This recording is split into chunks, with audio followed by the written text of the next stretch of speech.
आप सबसे इतना ही कहूँगा कि आपका जीवन बहुत मंगलमय है।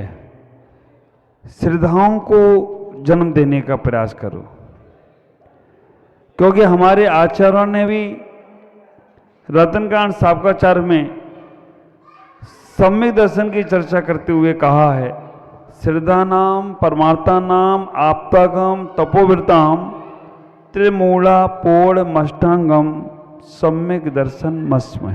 श्रद्धा नाम परमार्था नाम आप्तागम तपोवृताम, तुम्हें सब पर श्रद्धा करने की जरूरत नहीं है।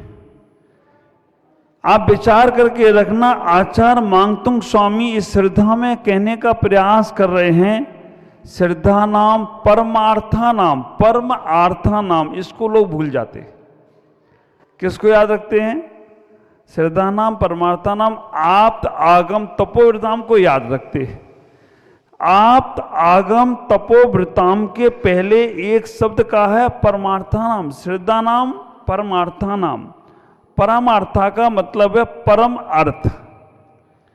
परम अर्थ को याद ध्यान नहीं देते, वो आप्त आगम तपोवृताम को ध्यान दे लेते। आप्त माने भगवान, आगम माने ग्रंथ, तपोवृताम माने तपस्वी, देव, शास्त्र, गुरु। लेकिन उसके पहले जो आचार मूल समयसार कह रहे हैं, मूल आचार उस ग्रंथ को कहने का प्रयास कर रहे हैं, श्रद्धा नाम परमार्था नाम। परम अर्थ क्या है, उस परम अर्थ की चर्चा समझो, क्योंकि परम अर्थ की चर्चा यही कहना चाहती है कि परम अर्थ है केवल हमारी आत्मा, और उस आत्मा का हमें कुछ भी ख्याल विशेष आता नहीं है। एक बात का ख्याल करो, सारी दुनिया में घूमकर आ जाओ, है ना, सारी दुनिया में घूमकर आ जाओ, लेकिन जो आनंद अपने घर में आता है वो आनंद कहीं आ नहीं सकता। हाँ, सारी जगह सारी इंद्रियों का आनंद ले लो आप। आंखों से अच्छे अच्छे चित्र देखो, कान से अच्छे अच्छे गाने सुनो, मुख से अच्छी अच्छी बातें कर लो, नाक से अच्छी अच्छी सुगंध ले लो, शरीर से अच्छे अच्छे स्पर्श कर लो, लेकिन ये सब क्षणभंगुर होंगे। लेकिन एक बार अगर अपने आत्मा का आनंद ले लिया, परम अर्थ का आनंद ले लिया, तो ये सब क्षणभंगुर चीजें आपको प्रभावित नहीं कर पाएंगी। इनको छोड़ना नहीं है, इनका उपयोग तो करना है, लेकिन इनका उपयोग अपने उस परम तत्व को पाने के लिए करना है। हमारी श्रद्धाएं कितनी गहरी होना चाहिए। सुबह मैंने आपको उदाहरण दिया था, रानी चेलना के मन में रात्रि के समय विचार आ गया, हाय उनका क्या हो रहा होगा। सैनिक के मन में विचार आया, मेरी पत्नी मेरे साथ सो रही है, विश्राम कर रही है, और मन में विचार आ रहा है कि हाय उनका क्या हो रहा होगा। बस उनके मन में विचार आया और उन्होंने अपने बेटे अभय कुमार को बोल दिया, इस महल में आग लगा दो। भगवान महावीर स्वामी के समर्थन में जब पूछा कि मेरी पत्नी के मन में पर पुरुष का विचार कैसे आ गया, उन्होंने कहा कि तुमने जो कुछ भी कहा किया है वो बहुत गलत हुआ। तुम्हारी पत्नी निर्दोष है, शीलवान है, वो कभी भी पर पुरुष के बारे में विचार नहीं कर सकती। फिर उसके मन में कैसे विचार आया? तो कहा सर्दी का समय था, हाथ रजाई के बाहर निकल गया और उसी समय वो हाथ सर्दी में अकड़ गया। अकड़ने के बाद उसके मन में एक ही विचार आया, हाय उन मुनि राजों का क्या हो रहा होगा जो जंगल में साधना कर रहे हैं। ख्याल करो, हम लोग तो अभी बहुत अच्छे में बैठे हैं, लेकिन ऐसे भी मुनिराज हैं जो सम्मेद शिखर में साधना कर रहे होंगे, और कहाँ पहाड़ों पे साधना कर रहे होंगे। हम भी थे पिछली बार सम्मेद शिखर पर, ऐसी सर्दियों में ऊपर, और वंदना करने के लिए वहां सुबह निकलते थे तो शरीर आत्मा को छोड़कर सब हिल जाया करता था, पूरा शरीर कपकपा जाता था। लेकिन फिर भी एक आत्मबल था। आत्मबल के कारण से अगर मैं बद्रीनाथ भी गया और 15 दिन तक वास्तव में एक दिन नहीं 15 दिन तक बद्रीनाथ में रहा। वहां के सैनिकों ने भी कह दिया ये बाबा तो गया काम से। वहां पानी नहीं बरसता है, बद्रीनाथ में पानी नहीं बरसता है, बद्रीनाथ में बर्फ बरसती है। और जब मैं वहां से निकला तो पूरे शरीर पर बर्फ ही बर्फ थी। और अब ये बर्फ और पूरा शरीर ठंडा हुआ तो 11 नंबर चालू। 11 नंबर मालूम, 1 और 1 11, इधर से भी गंगा जमुना, इधर से भी गंगा जमुना, इधर से भी चालू, इधर से भी चालू। अब मैंने कहा भाई कोई 2 रुमाल वगैरह ये तो साफ करो, ये तो चालू है। तो गड़बड़ आड़ में भी हो गई थी, लेकिन वो एक आदमी बगल में था तो गड़बड़ से बचा लिया। लेकिन विचार करके रखना, जब ये चालू हुआ तो मैंने किसी से बोला रुमाल से इसको पोंछ दो, क्योंकि हाथ हमारे भी अकड़ गए थे ऐसे ही पूरी।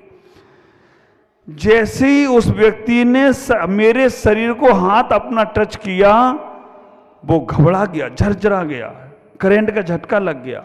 मैंने क्या हुआ? बोला कि महाराज आपके शरीर में करंट बन रहा है। मेरे शरीर में करंट कहां से आया?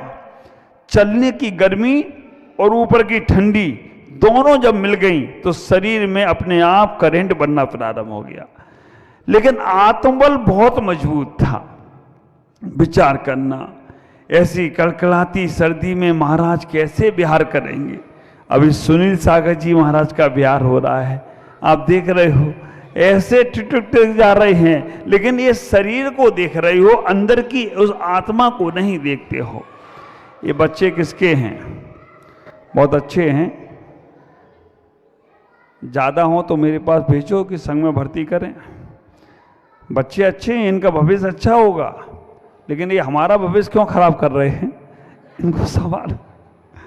अच्छे हैं, इनका भविष्य अच्छा होगा कि संत की सभा में आकर आनंद ले रहे हैं, लेकिन हमारी सभा को क्यों खराब कर रहे हैं? हाँ, आप इतना ही विचार करके रखना कि श्रद्धाओं को मजबूत बनाने का प्रयास करो। जैसे जैसे उस रानी चेलना के मन में श्रद्धा थी, और आप विचार करके रखना श्रद्धा का बारीक सा बात होता है। आप एक तिलक होल्डर में जहां आप अपना तिलक लगाते हैं, अगर उस तिलक को लगाने में एक बाल की भी दूरी रह जाए तो ना आपके घर का पंखा चल सकता है, ना आपके घर का हीटर जल सकता है, ना आपके घर का टीवी, कुछ भी नहीं चलेगा, क्योंकि एक बाल की दूरी है।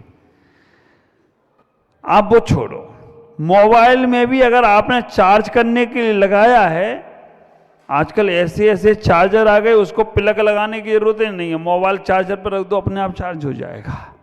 अब बारी तुम्हारी बुद्धि, कहाँ कहाँ से ऐसे ऐसे आइटम आ गए हैं। हमारे ख्याल से आगे आने वाले समय में कुछ ऐसा भी होगा कि मोबाइल को सर पे रखो, सर गर्म होगा तो मोबाइल चार्ज, बस आदमी का सर गर्म कराने की जरूरत है, मोबाइल चार्ज हो जाएगा। तो अब विज्ञान ने कुछ भी कर सकता है।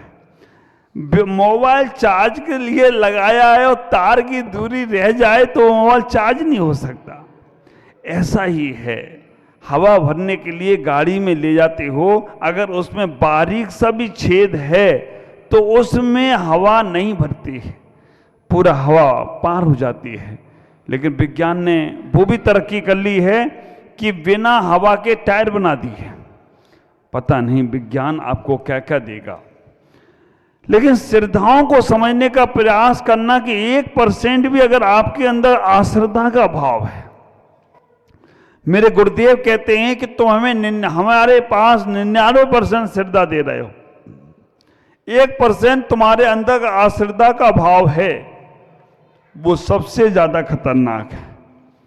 ये क्वेश्चन पूछते हैं हमारे परमानंद सागर जी महाराज, 40 भेड़ चली जा रही हैं रास्ते से, एक भेड़ गड्ढे में गिर गई, कितनी भेड़ बचेंगी? प्रकाश जी कितनी बचेंगी? अशोक जी अब आप विचार करो, एक भेड़ केवल गड्ढे में गिरी है और 40 चली जाए तो कोई आश्चर्य की बात नहीं। तो अगर तुम्हारी 1% भी अगर आश्रदा का भाव अगर है, तो जो 99% श्रद्धा है वो भी तुम्हारी अगर उसी में चली जाए तो कोई आश्चर्य की बात नहीं। ख्याल करो, जितनी गहरी श्रद्धा मछली की है, मछली पानी में से निकाल दी जाए तो जितनी तड़प उस मछली को उस पानी में जाने की है, वैसी तड़प हमारे अंदर होना चाहिए उस परमात्मा को पाने की। अगर उतनी तड़प तुम्हारे अंदर बैठ जाती है तो समझ के रखना कि वो परमात्मा तुम्हें जरूर प्राप्त होगा। परमात्मा का मतलब वो आत्म तत्व तुम्हें जरूर प्राप्त होगा। तो देव शास्त्र गुरु पर श्रद्धा करने के पहले अपने आप पर श्रद्धा करो। जो अपने भरोसे कार्य करता है उसका राम भरोसे सब काम हो जाता है, और जो राम भरोसे रहता है उसको फिर कोई काम होने वाला नहीं। आपने देखा होगा रामानंद की रामायण में, जब अंगद का पैर हिलाने के लिए रावण खड़ा होता है और रावण जैसे ही पैर की ओर बढ़ता है तो अंगद अपना पैर हिला लेते हैं, उठा लेते हैं, कहते तुम्हारी जगह इन पैरों में नहीं, तुम्हारी जगह तो भगवान राम के चरणों में है। ऐसी श्रद्धाएं हमारी होना चाहिए। किसी गीतकार ने कहा भी है ना, गुरु हमें दिल से बनाना चाहिए, गुरु हमें दिल से बनाना चाहिए, कोई कुछ भी कहे उनकी बातों में ना आना चाहिए। आप विचार करके रखना, पूरा गीत मुझे मालूम नहीं है, लेकिन हमारे दिल की श्रद्धाएं इतनी मजबूत होना चाहिए कि हमारी श्रद्धाओं को कोई कुछ भी कहे डिगने नहीं पाए। अगर तुम्हारी श्रद्धा डामाडोल होगी तो जहां से तुम्हारा कल्याण होने वाला है वहां से तुम विपरीत चले जाओगे। श्रद्धा नारी की तरह नहीं, नाड़ी की तरह होना चाहिए। श्रद्धा नारी की तरह नहीं, नाड़ी की तरह होना चाहिए। नारी का कोई भरोसा नहीं है, लेकिन नाड़ी चलना बंद हो जाए तो आदमी गया। आप ख्याल करना, जनागम पर दो प्रकार का मोक्ष मार्ग समझना, दो प्रकार का मोक्ष मार्ग। एक मार्ग है श्रद्धा का और एक मार्ग है सिद्धांत का। श्रद्धा का मोक्ष मार्ग और सिद्धांत के मोक्ष मार्ग में क्या अंतर है?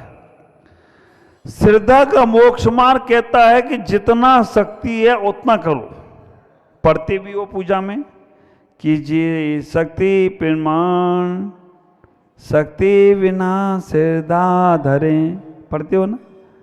आचार्यों ने भी कहा है, हमारे कुंद आचार्य कहते जम सकई तम की रे, जितनी शक्ति हो उतना करो, बाकी पर श्रद्धा रखो। अगर आप बहुत सारी पूजाएं नहीं कर पा रहे हो, बहुत सारे उपवास नहीं कर पा रहे हो, बहुत सारा आप पढ़ाई नहीं कर पा रहे हो, कोई बात नहीं, लेकिन श्रद्धा तो करो कि ये सही है।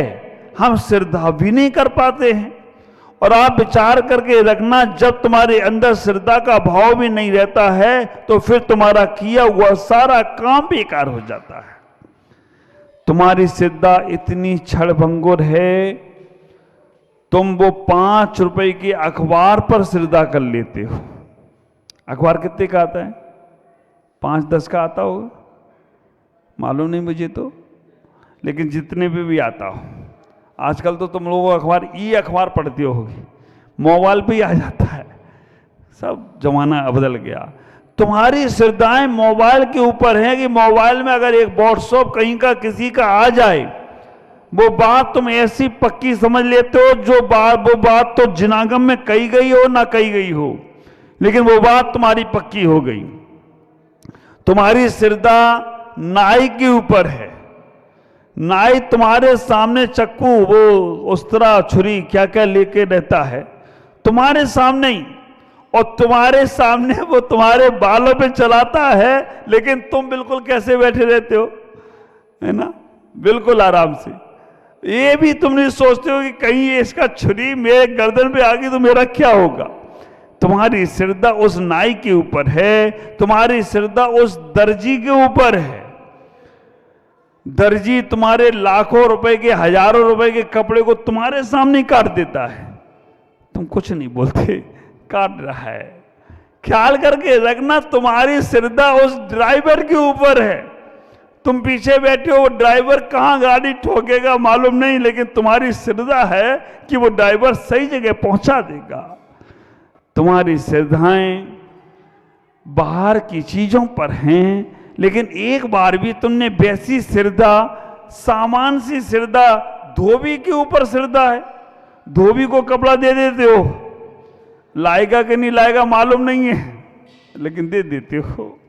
ख्याल करो, जो श्रद्धा तुमने नाई के ऊपर की, धोबी के ऊपर की, तुमने जो श्रद्धा एक दर्जी के ऊपर की, वैसी श्रद्धा अगर तुम्हारी अपनी आत्मा पर और परमात्मा पर हो जाए तो तुम्हारे जीवन को परमात्मा बनाने से कोई रोक नहीं सकता। विचार करके रखना, वहां तुम्हारे ऊपर कई विचार आते हैं, कई मन में संदेह आते हैं, कई मन में ऐसा भाव आता है कि हाँ आप करेंगे, ऐसा है वैसा है, ये है वो है, सही है कि नहीं है, पूछेंगे 10 लोगों से। नहीं, हमारे यहाँ कहा गया आचार्य शिवकोटि महाराज, जिनको कुछ नहीं आता था, शिवकोटि महाराज वैसे दोनों कथानक गाते हैं। कोई आचार्य कहते हैं कि उनको 11 अंग का ज्ञान था, लेकिन आत्मा का भूल गए थे। उन्हें इतना भी नहीं, नमोकार मंत्र भी याद नहीं होता था। उनके गुरुदेव ने कहा तुम इतना याद कर लो, तिल तुस मास भिन्नम, बस इतना ही याद कर लो, तिल तुस मास भिन्नम। उनने गुरु वचनों को सिद्धांत किया और इतना याद किया, तिल तुस मास भिन्नम, लेकिन भूलने वाले थे तो वो ये भी भूल गए। तिल तुस मास भिन्नम क्या है, वो भूल गए। गांव में विहार कर रहे थे, देखा एक मां दाल धो रही है, पूछ लिया ये क्या कर रही हो। उनने, पहले के लोग संस्कृत और प्राकृत में बात करते थे, उन्होंने कह दिया तिल तुस मास भिन्नम, ये हम दाल को अलग और छिलके को अलग कर रहे हैं। बस उनने कहा मेरे गुरु ने भी यही कहा था, तिल तुस मास भिन्नम, और वो जाकर ध्यान में बैठ गई। वो केवल तिल तुस मास भिन्नम कह के वो पार हो गए और उन्हें केवल ज्ञान को प्राप्त कर लिया। ख्याल करो, हमने बहुत बार भक्तामृत पढ़ा है, बहुत बार नमोकार बंद पढ़ा है, बहुत बार हमने पूजाएं अभिषेक की, लेकिन श्रद्धाएं नहीं जमा पाए। मैं आपसे इतना ही कहूँगा कि आप जो भी कार्य करते हैं पूरे आत्मविश्वास के साथ करो, दिल की श्रद्धाओं के साथ करो, तो तुम्हारे हर कार्य को सफलता प्राप्त होगी। हम प्रवचन शुरू कर नहीं पाते हैं, उसके पहले हमारे कपिल भाई टाइम बता देते हैं कि हो गया महाराज जी टाइम। वैसे इनका बताना तो दूर, 8 भी बज चुके हैं। आज इतना ही कहना चाहूँगा, आपकी श्रद्धाएं मजबूत हों। ये श्रद्धाएं आपको अपने आत्मा के ऊपर, श्रद्धा नाम परमार्था नाम आप्त आगम तपोभृताम, आप्त पर, आगम पर और तपोभृताम मुनियों पर, त्रिमूला पूर्णमष्टांगम, 3 मूर्ता से रहित, अष्टांगम 8 अंगों सहित जब तुम्हारी श्रद्धाएं होंगी तो तुम्हें सम्य दर्शन की प्राप्ति होगी। इन्हीं पुण्य भावनाओं के साथ मैं अपनी वाणी को विराम देता हूँ। ओम नमः, जय गुरुदेव।